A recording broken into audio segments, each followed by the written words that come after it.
Yozib olyapti, boshlan. Assalomu alaykum, hurmatli ustozlar. Darsimizni boshlaymiz.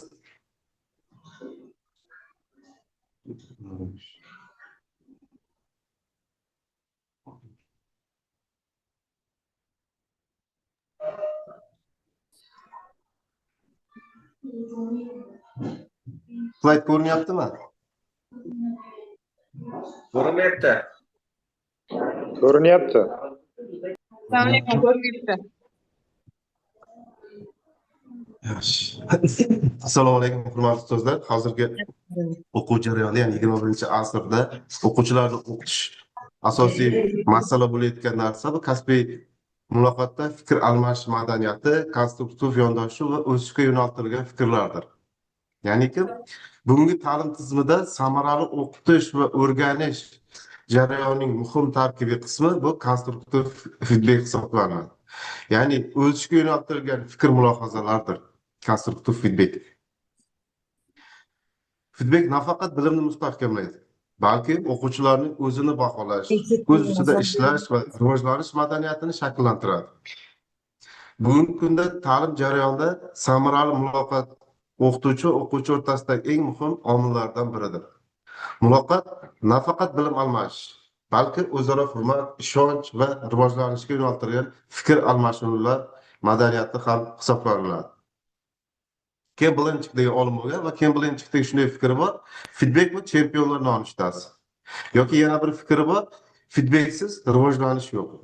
Ya'ni zamonaviy ta'limda o'quvchi shunchaki bilim oluvchi emas, balki faol ishtirokchi hisoblanadi. Shu sababli o'qituvchilarning vazifasi faqat ma'lumot berish emas, balki o'quvchini rag'batlantirish, yo'naltirish va o'zini baholashga o'rgatishdan iboratdir. Bunda eng samarali vositalardan biri bu konstruktiv feedback hisoblanadi. Konstruktiv feedback bu o'quvchining faoliyati tahlil qilish orqali unga o'sish yo'lini ko'rsatadigan, ijobiy ruhda bildirgan fikr mulohazalardir. U tanqid qilish emas, balki o'rganish va takomillashishga yordam berish uchun xizmat qiladi. Bunday yondashuv o'quvchilarda javobgarlik hissi, o'z-o'zini baholash va ijobiy fikrlash ko'nikmalarini shakllantiradi. Ya'ni berilayotgan feedbacklarning asosiy maqsadi 3 ga bo'lib o'tsak bo'ladi.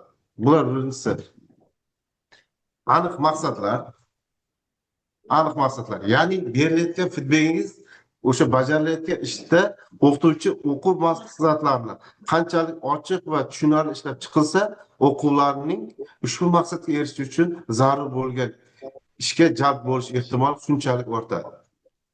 Ikkinchi masala esa o'quvchi kutilayotgan natijalardan qanchalik xabardor bo'lsa, ya'ni siz o'tilayotgan mavzuning oxirida yoki bir amaliy mashg'ulot o'tyapsiz yoki bir laboratoriya mashg'ulot o'tayotgan bo'lsangiz, o'sha jarayonning oxirida qanday natijaga erishish mumkin ekanligini qayta takrorlanib o'tish kerak bo'ladi. Bu natijaga erishish uchun qanday harakatlar kerakligini shunchalik yaxshi tushuniladi. Va uchinchisi esa konstruktiv fikr mulohaza. Ya'ni hozirgi holatda kutilayotgan natijalarda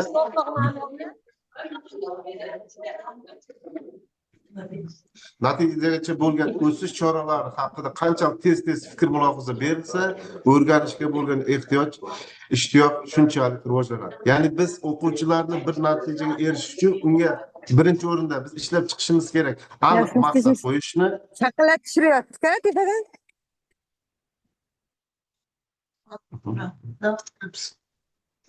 Ustozlar, mikrofonlarini o'chirib qo'yinglar.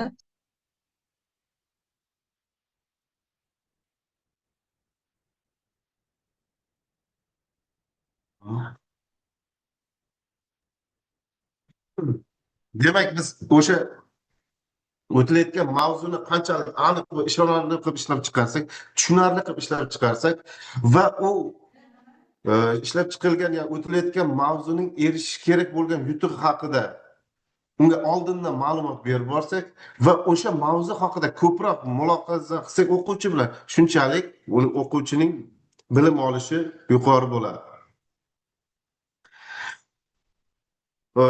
Feedback ikki xil. Demak, feedback bor va feed forward bor. Bu feedback bo'lgan masalalar, ya'ni qilib bo'lgan natijalarga, ya'ni siz nima qildingiz? o'tilgan narsalar. Feedword word esa keyingi safar qanday yaxshilash, bundan da yaxshilik qilishingiz mumkin bo'lgan tavsiyani beruvchi narsalar bu feedword word hisoblanadi. Feedbackning berishning asosiy vazifalari bor. Ya'ni feedback berish jarayonida o'sha feedbackning ham har xil usullari bor. Feedback, misol uchun, shaxsga qaratilgan feedback bo'lishi mumkin va vazifaga qaratilgan feedback bo'lishi mumkin.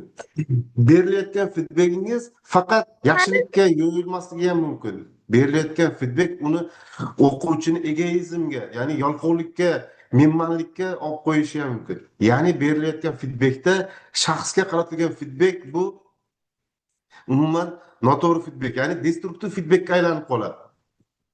Bunday qanday misol keltirishimiz mumkin? Misol keltirishimiz mumkin. Masalan, sen zo'rsan, bir o'quvchini feedback berishda sen zo'rsan, u shaxsga qaratilyapti. Sen masalan yaxshi kiyinasan, uning kiyimiga e'tibor berilyapti yoki sen yurishing zo'r va hokazo. Bu o'zining shaxsga qaratilgan feedback berilyapti va bu feedbackimiz destruktiv feedbackka aylanib qoladi. Destruktiv feedback esa o'quvchini egoizmga aylantirib qo'yishi mumkin. Feedback berish jarayonini, ya'ni vazifaga qaratilgan feedback berishimiz kerak. Ya'ni sen bugungi darsni sen yaxshi bajarib kelding. Sen mana bu misol uchun mana bu misolni yaxshi bajarding yoki sen mana bu laboratoriya jihozini yaxshi yasading yoki sening ishlab chiqqan ishing yoki laboratoriya ishing o'sha aniqroq bo'ldi. Bu berilayotgan feedbackimiz esa vazifaga qaratilgan feedback. Va bu ancha o'quvchilarni yoki o'rganuvchini yana ham ruhlantiradi va kelgusida bilim olishga yana ham qiziqarliroq qilib beriladi.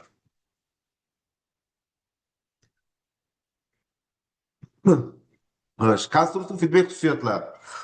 Demak, boya aytib o'tgandek, kasbiy muloqotda konstruktiv yondashuvning ahamiyati juda katta. Har bir tashkilotda, xoh ta'lim, xoh boshqa soha bo'lsin, o'zaro fikr almashish madaniyati rivojlanmagan joyda ijobiy natijalarga erishish qiyin bo'ladi. Shu bois o'qituvchilar, rahbarlar va jamoa o'zlari konstruktiv feedback berish va uni to'g'ri qabul qilish madaniyatiga ega bo'lishlari zarur bo'ladi. Nima uchun muhim feedback berish? Biz bilamiz, o'sha chempionlarga ham aytib o'tildi, keyin birinchilikning gapi bor edi. Feedback va chempionlar nolichtasi deb aytildi. Ya'ni har bir odamni ruhlantirish, ya'ni erishishga bo'lgan qiziqishni oshirishimiz kerak. Berilayotgan feedbacklarimiz rivojlanishni qo'llab-quvvatlash, raqobatga qaratilmagan, motivatsiya kuchaytiradigan, ya'ni o'quvchini bilim olishga ishtiyoqni oshirib beradi va o'z ustida ishlashga undaydi. Feedbacklar 3 xil usulda bo'linadi. Ya'ni berilayotgan feedbackimiz 3 xil usulda. Ya'ni berilayotgan feedback vazifasiga berilayotgan feedbackimiz 3 xil usulda. Birinchi, eslatmali feedback berishimiz kerak. Misol uchun bir vazifa berildi o'quvchiga.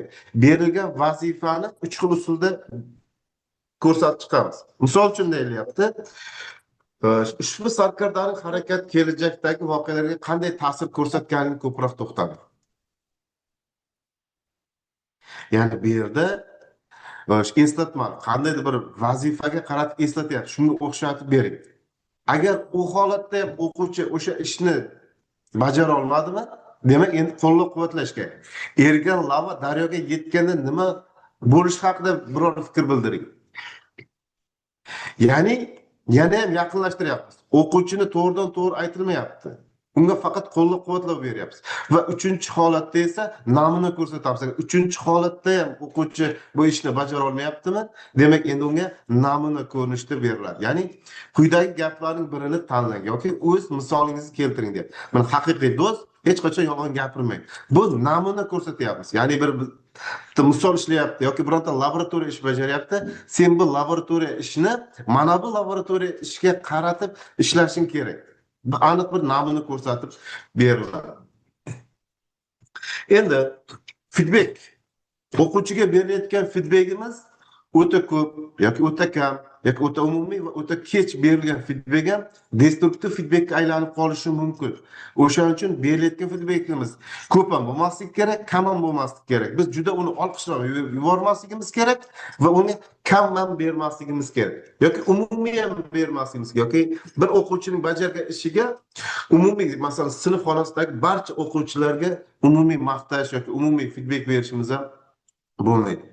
Yoki 3 kun 4 kun oldin bajargan ishiga keyin 3-4 kundan keyin feedback berish ham bu destruktiv feedback, ya'ni o'quvchini o'rganishga qiziqishini yana ham so'ndirib qo'yishimiz mumkin bo'ladi. Demak, bu yerda hozir ko'rib turishimiz mumkin konstruktiv feedback va destruktiv feedbacklarning farqi. Konstruktiv feedback bu o'quvchilarni bilim olishga yana ham undaydi. G'amxo'r va yordam beruvchi, topshiriqni yaxshilashga qaratilgan, aniq tushunarli, bajarsa bo'ladigan tavsiyalar, topshiriqqa qaratilgan, motivatsiya quvvatlanish va qiziqishga undaydi. Destruktiv feedback esa, boya aytib o'tdik, destruktiv feedback boyaga shaxsga qaratilgan feedbackka o'xshash bo'lib qoladi va agressiv, haqorat qiluvchi, ya'ni biz destruktiv feedback berganimizda shaxsga qaratilgan berib qo'yamiz va o'quvchi o'zini yuqori oladi. Ya'ni agressiv va haqorat qiluvchi bo'lib qoladi. Topshiriqni yaxshilashga qaratilmagan. Yoki uni biz nima qilamiz? Masalan, bir vazifa bajarib kelsa, sen bu vazifani bajara olmading, kecha ham bajarib kelmaganding. Bu destruktiv feedback hisoblanadi. Ya'ni o'quvchi topshiriqni yaxshilashga qaratilmagan. Bu yana ham o'quvchini ruhiyatini tushirib, yana so'ytirishi mumkin. Keyin biz o'quvchilarga feedback beramiz. Masalan, bitta sinfda 25-30 ta o'quvchi bor. 25-30 ta o'quvchi bor. Biz har bir o'quvchi bilan ishlashga ko'nikmasga ega emasmiz. Ya'ni bizga vaqt talab qilinadiki, bir 5 ta 6 ta o'quvchi bilan ishlashga vaqtimiz yetadi. Qolgani bilan yetmaydi. O'shanday vaqtda nima qilish kerak? O'shanday vaqtda o'quvchilarni hozirdan bir-biriga konstruktiv feedback berishni o'rgatishimiz kerak. Ya'ni o'quvchi bir ishni bajardimi, har bir o'quvchi o'sha o'quvchining ustidan feedback berishni, ya'ni uning blankasi bor, u blankasi ko'rsatiladi. Ya'ni uni qanday ish bajardi va endi buni bajarishga boyaga feedback bor, feed forward bor.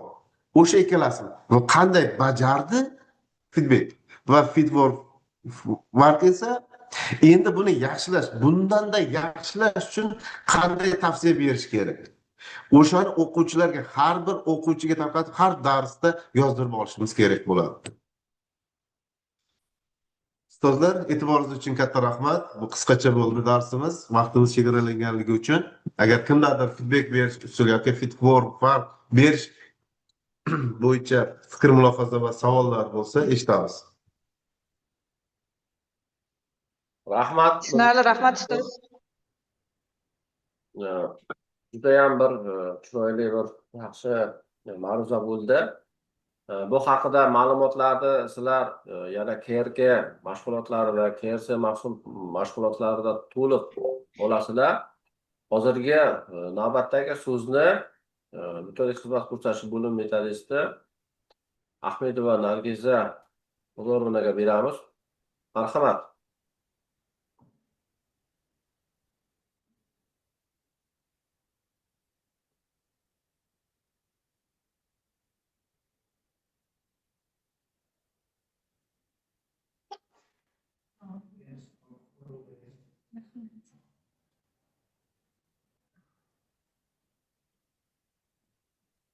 Bugun o'tiladigan mashg'ulotlarni har birini bir darslarimizda foydalanadigan bo'lsak, albatta yaxshi natijalar bo'ladi, darsda samaradorlik oshadi.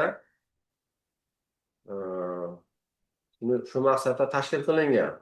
Blended learning deyilgani mana ko'rib turibsiz.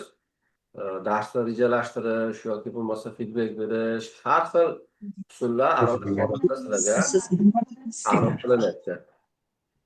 Marhamat, Nargizaxon. Rahmat Maqsaka. Assalomu alaykum o'qituvchilar. Bugungi ma'ruzalarimiz qatorida alohida darsda darslarda raqamli platformalar va interaktiv vositalar haqida ma'lumot berishda lozim deb bildik. Ekranda ko'rindimi ustozlar? Ekranda ko'rindimi? Ko'rindi, Ko'rindi ustoz. Ko'rinyapti. Barchamizga ma'lum, hozirgi kunda zamonaviy ta'lim tizimida biz raqamli platformalarga yoki bo'lmasa interaktiv vositalarga albatta murojaat qilamiz va bu yordamda biz ta'lim tizimimizni samarali tashkil etishga harakat qilamiz. An'anaviy ta'limda bilasiz, o'quvchiga o'zida faqatgina ko'rish, eshitish va muntazam o'qituvchi tomonidan berilayotgan ma'lumotni ongiga singib olishga harakat qilishi. Ta'limning bugungi vazifasi o'quvchilarni kun sayin takomillashib borayotgan axborot ta'lim muhitini sharoitida mustaqil ravishda faollik ko'rsata olishga, axborot oqimidan oqilona foydalanishga o'rgatishdan iborat. Ya'ni qanday? Zamon rivojlangan sari ta'lim tizimimizda ham kun sayin o'zgarishlar bo'lib, zamonaviy ta'lim tizimida tabiiy fanlar, ya'ni bizlar tabiiy fanlarga bir necha fanlarni kiritamiz. Kimyo fani, biologiya, fizika, geografiya va soat bilim asoslari fanlarini kiritamiz va mana shu fanlarni o'qitishda o'quvchilarni nafaqat nazariy bilimlar bilan ta'minlash, balki ularning amaliy va ilmiy fikrlash qobiliyatlarini rivojlantirishga qaratilgan fan hisoblanadi. Bunda esa o'qituvchidan raqamli texnologiyalarni qo'llash, o'quv jarayonini yanada samarali va qiziqarli o'tish imkonini beradi. Bu texnologiyalar o'quvchilarning bilimlarini vizual va interaktiv tarzda o'zlashtirishlarini ta'minlaydi va o'qituvchilarga ta'lim metodologiyasini takomillashtirishi beradi. Barchangiz hozirgi kunda ta'lim jarayonida dars o'tish mashg'ulotlarida albatta raqamli texnologiyalarga murojaat qilasiz. Hech bo'lmaganda siz o'quvchilar uchun qo'ygan bahoni qo'lingizdagi gadjetlar orqali kundalik kunga qo'yishingiz kuzatiladi. Ana endi bizda raqamli texnologiyalar qatoriga kiruvchi axborot kommunikatsion texnologiyalardan unumli foydalangan holatda dars mashg'ulotlarimizni shu kompyuter texnikalari orqali berganda bizlar PowerPoint dasturidan tashqari taqdimotlarni uzatish uchun juda ham bir necha dasturlarga murojaat qilamiz va mana shu dasturlar orqali taqdimotlar tayyorlab, testlar tuzib va jadvallarni ekranlar orqali ko'rsatib, o'quvchilarni darslarni samarali tashkil etishga harakat qilamiz. PowerPoint dasturidan tashqari taqdimot tayyorlash uchun interaktiv ma'lumotlar tayyorlash orqali raqamli texnologiyalar, xususan zamonaviy o'qitish platformalari Kahoot, Mentimeter, Quiz, Wordwall, Padlet, Google, Canva va bir qancha boshqa dasturlarni aytib o'tishimiz mumkin. Bularning imkoniyatlari juda ham katta va bular yordamida o'qituvchi tomonidan o'quvchilarning mavzu yuzasidan olgan bilimlarni o'rganish samaradorligi oshirish imkoniyatini beradi. Biz yuqoridagi aytib o'tgan dasturlarni barchangiz shu Google Chrome orqali izlash orqali aniqlik topishingiz mumkin va bular mana sayt nomlari bilan ekraningizda havolalari chiqib turibdi. Har bittasining vazifasi va ularning nima orqali, qaysi dasturlar orqali qanday amaliyotlarni bajarish kerakligini ketma-ketlik bilan siz bilan bo'lishamiz.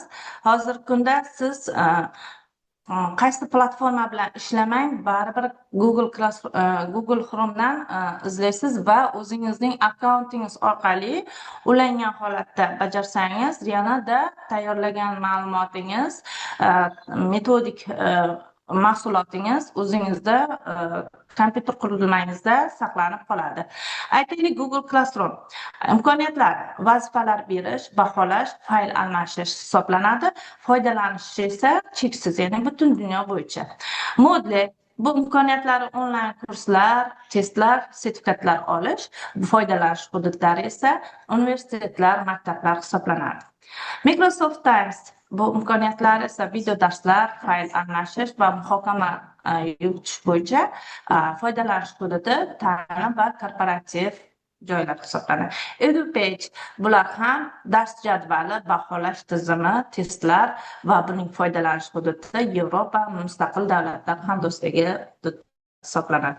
Ziyonet imkoniyatlari esa mahalliy platforma, elektron kutubxona, testlar hamda o'zimizda foydalanish hududi O'zbekiston hisoblanadi.